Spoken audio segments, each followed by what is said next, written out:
Bernoulli's प्रिन्सिपलचे जे equation आहे pressure P plus 1/2 rho V square plus rho G H is equal to constant.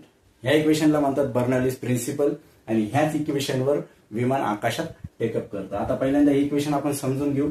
What is P? P is a pressure. What is rho? Rho is a density of the fluid. V is the velocity of the air molecule. G is the acceleration due to gravity.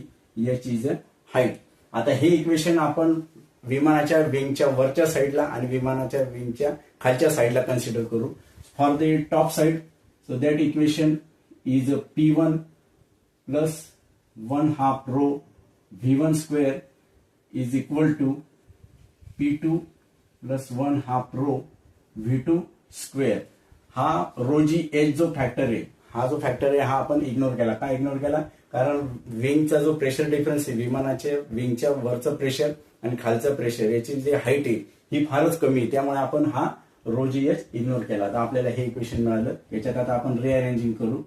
So P2 minus P1 is equal to 1/2 rho V1 square minus V2 square.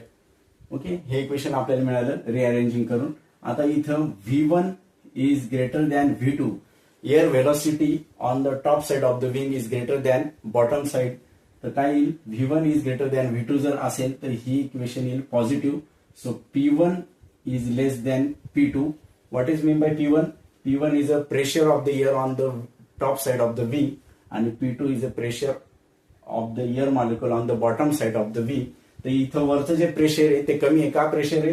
कारण air velocity वरची जास्त आहे विंगची आणि खालची कमी, त्यामुळे खालचं pressure जास्त असणार. त्यामुळे विमानाला इथं लिफ्ट मिळेल आणि विमान आकाशात झेपावेल. तर आपलं इक्वेशन जे आहे आता lift is equal to 1/2 rho V area of the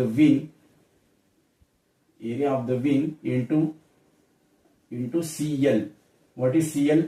CL is a coefficient of the lift. ह्या इक्वेशनवर आपलं विमान आकाशात टेकअप करतं. तर आता इमॅजिन करा, जर एअर नसती तर विमान आकाशात टेकअप केलं असतं का? नाही, एअर नसती तर विमान आकाशात टेकअप केलं नसतं, कारण हे सर्व एरोडायनामिक्सवर डिपेंड आहे. तर मग मला कॉमेंट्स करून सांगा की स्पेसमध्ये विमान टेकअप करेल का? आणि असे पुढच्या नवनवीन व्हिडिओसाठी फिजिक्स विथ डॉक्टर जितेंद्र या युट्यूब चॅनलला लाईक करा, सबस्क्राईब करा. थँक्यू.